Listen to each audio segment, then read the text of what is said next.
እዚህ አካባቢ ላይ ወይም ደግሞ መራቢያ አካላችሁ አካባቢ ላይ በጣም የማሳከክ፣ የመቅላት፣ ሽፍታ የመውጣት፣ የማበጥ እንደዚሁም ደግሞ ጤናማ ያልሆነ የማህፀን ፈሳሽ የሚወጣችሁ ከሆነና በጣም እየተቸገራችሁ ከሆነ መፍትሄው ምንድነው? ምን ማድረግ አለባችሁ የሚለውን አጠር ያለ ውይይት አብረን እናደርጋለን። ቆይታችሁ እስከ መጨረሻ ከኔ ጋር በማድረግ ተከታተሉኝ። ታዲያስ ጤና ይስጥልኝ የጤና ኬር ዩቲዩብ ቻናላችን ቤተሰቦች እንዴት ናችሁ? ደህና ናችሁ? እግዚአብሔር ይመስገን።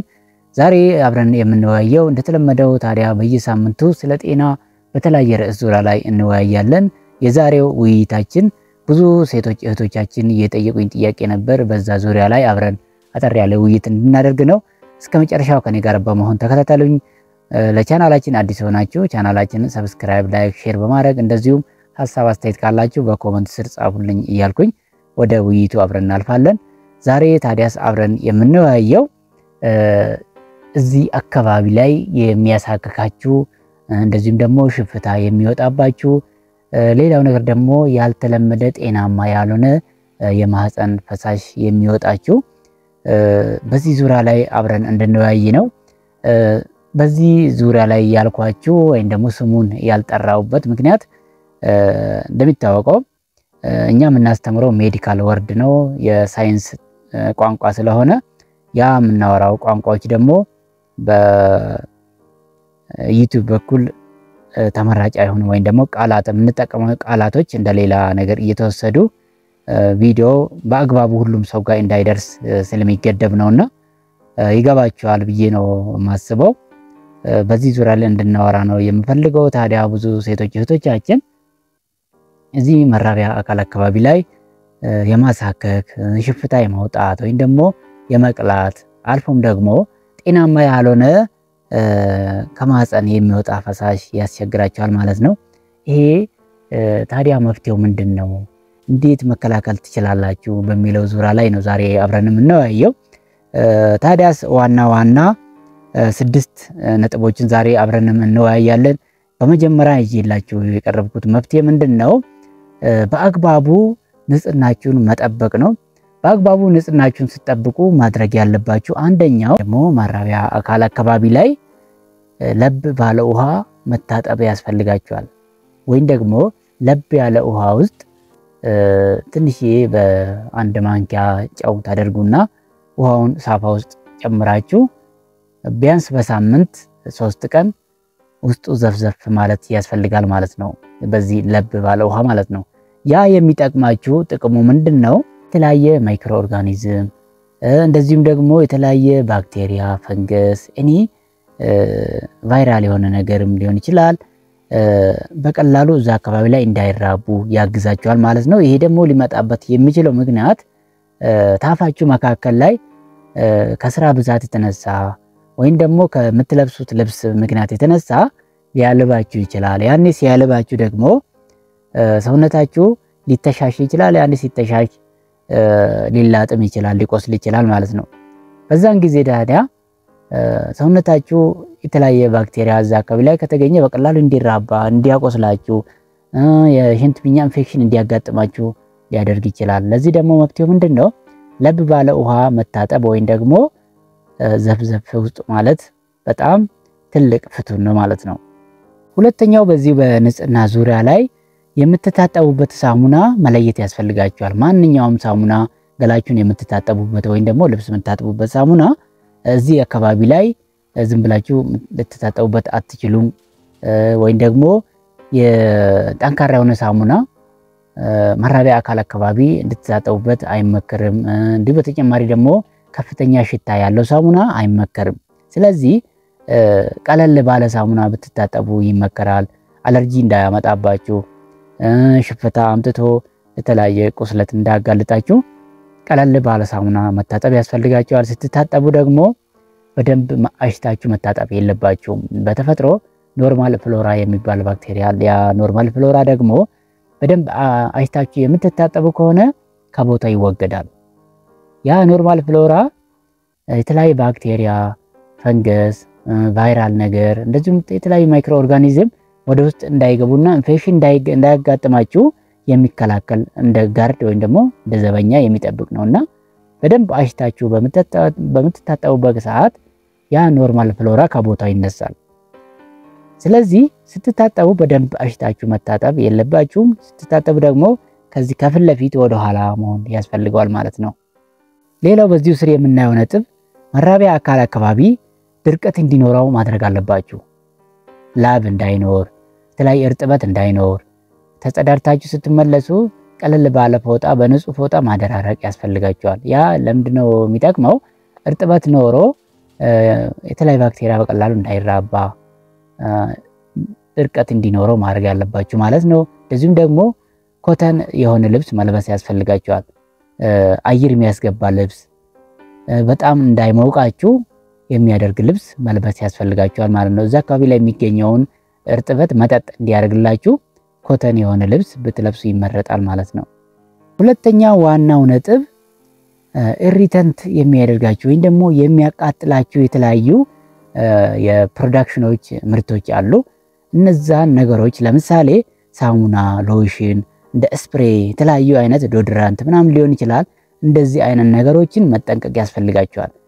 ታዲያስ የተለያየ የምትጠቀሙት የፋብሪካ ምርቶች ምን አይነት ናቸው፣ ኤክስፓየር ዴታቸውስ መቼ ነው የሚለውን በደንብ ማየት ያስፈልጋቸዋል። በተጨማሪ ደግሞ አንድ ፕሮዳክሽን ከገዛችሁ በኋላ ያ ምርት ማይስማማችሁ ከሆነ በመጀመሪያው ቀን የሆነ ምልክት የሚያሳያችሁ ከሆነ ቶሎ ብሎ ያን ማቋረጥ ያስፈልጋል። እንደዛ አይነት ነገር ማስወገድ ያስፈልጋቸዋል ማለት ነው። በተጨማሪ በጣም ጥብቅ አድርጎ የሚይዛችሁ ልብስ መልበስ የለባችሁም። ቅድም እንዳልኳችሁ ያ ልብስ ሰውነታችሁ ታፋችሁ እንዲተሻሽ ያደርጋል። ያኔ ሰውነታችሁ እንዲቆስል ያደርጋል። ስለዚህ ጥብቅ አድርጎ የሚይዛችሁ ልብስ ሁሌ ባትለብሱ ይመረጣል። ይሄ ቁስለትን ለመከላከል ፍሪክሽንን ለመከላከል ይጠቅማቸዋል። ሶስተኛውና ዋናው ነገር መራቢያ አካላችሁ አካባቢ ላይ ቁስለት ከፈጠረ ወይም ደግሞ ኢንፌክሽን ከፈጠረ ሕክምና ያስፈልጋችኋል። ያ ኢንፌክሽን የመጣው ከፈንገስ ምክንያት ከሆነ የተለያየ አይነት መድኃኒቶች አሉ። በሚቀቡት መልክ እንደዚሁም ደግሞ በሚዋጠው መልክ የተለያዩ መድኃኒቶች አሉ። ለምሳሌ ክሎትሪማዞል፣ ሚኮናዞል የሚባሉ የሚቀቡ መድኃኒቶች አሉ። በተጨማሪ ደግሞ የሚዋጡ መድኃኒቶች እና ፍሉኮናዞል የምንላቸው መድኃኒቶች አሉ። እነዚህ መድኃኒቶች በመጠቀም ይሄ ፈንገስ እንዲተዋችሁ ወይም ደግሞ ኢንፌክሽኑ እንዲጠፋ ማድረግ ይቻላል ማለት ነው። ይሄ በሽታ ደግሞ የመጣው ከባክቴሪያ ከሆነ በአፍ የሚወሰድ የተለያዩ አይነት መድኃኒቶች አሉ። እነ ሜትሪንዳዞል፣ ክሊንዳማይሲን የሚባሉ መድኃኒቶች አሉ። በፓራሳይት ምክንያት ደግሞ ከመጣው ለምሳሌ እንደ ስኬቢስ አይነት ነገሮች ከሆኑ እንደዚሁም ደግሞ ሎሽኖች አሉ፣ ሻምፖ፣ እንደዚህ አይነት ነገሮችን በመጠቀም ይህንን ማስወገድ ይቻላል ማለት ነው። በዚህ ላይ ልላችሁ የምፈልገው በተጨማሪ ነገር ምንድነው፣ ማንኛውም አይነት ቁስለት መራቢያችሁ አካባቢ ላይ የሚታይ ከሆነ ሽፍታም ሊሆን ይችላል፣ ማሳከክ፣ እንደዚሁም ደግሞ የተለያዩ አይነት የቁስል ምልክቶች ስታዩ ጤና ባለሙያን ማማከር ያስፈልጋችኋል። መድኃኒት ከመጠቀማችሁ በፊት በሕክምና ሊታዝላችሁ ይገባል፣ እነዚህ መድኃኒቶች ማለት ነው። አራተኛውና ዋናው ነገር እዚህ መራቢያ አካላችሁ አካባቢ ላይ በጣም የማቃጠል ወይም ደግሞ የማሳከክ ባህሪ ዝም ብሎ የሚኖረው ከሆነ የተለያዩ የሚቀቡ መድኃኒቶች አሉ። ለምሳሌ ካላማይን ሎሽን የሚባል አለ፣ ኮኮናት ኦይል። እነዚህ አይነቶች መድኃኒቶች ወይም ደግሞ ኦይሎች የሚያሳክካችሁን እንዲታገስላችሁ ያደርግላችኋል፣ ስቃው እንዲቀንስ ያደርግላችኋል።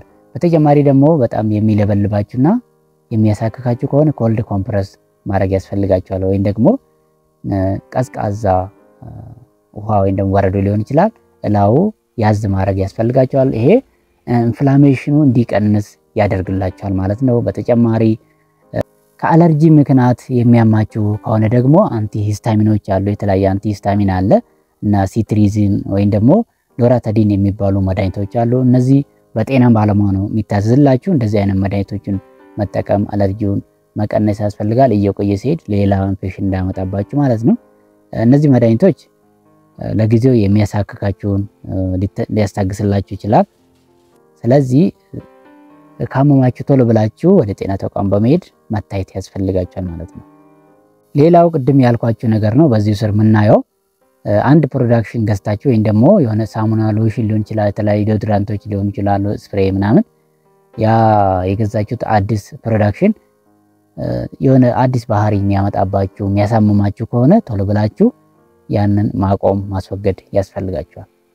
ስድስተኛውና የመጨረሻው ዋናው ነገር ወደ ጤና ተቋም መሄድ ያለባችሁ መቼ ነው በሚለው ዙሪያ ላይ ለምሳሌ የሚያሳክካችሁ ነገር በጣም የሚቆይና ከሳምንት በላይ የሚሆነው ከሆነ ቶሎ ብላችሁ መታየት ያስፈልጋችኋል። እንደዚሁም ደግሞ ያልተለመደና ለየት ያለ ሽታ ጠረን የሚያመጣ ከሆነ እንደዚሁም ደግሞ ቁስለት የሆነ ውሃ የመቋጠር ብሊስተር ምንለው አይነት የሚፈነዳ አይነት ቁስል እንደዛ አይነት ቁስል እላያችሁ ላይ የሚወጣ ከሆነ እንደዚሁም ደግሞ በተጨማሪ በጣም የህመም ስሜት የማቃጠል ማራቢያ አካላችሁ አካባቢ ላይ እብጠት ነገር ካለ እንደዚህ አይነት ለየት ያሉ ነገሮችም ካሉ ቶሎ ብላችሁ ወደ ጤና ተቋም በመሄድ መታየት መመርመርና ተገቢውን ወደ መድኃኒት መውሰድ ያስፈልጋችኋል ማለት ነው። ለዛሬ አጠር አድርጌ ያዘጋጁላችሁ ትምህርት ይሄንን ይመስል ነበር። በተጨማሪ ጥያቄ ካላችሁ በኮሜንት ስር ጻፉልኝ፣ አብረን እንወያያለን። ሰላም ሁኑልኝ፣ ቸር ሰንብቱ። በድጋሚ ለቻናላችን አዲስ ከሆናችሁ ሰብስክራይብ፣ ላይክ፣ ሼር በማድረግ ቤተሰብ ይሁኑላችኋለሁ። ሰላም ሁኑ።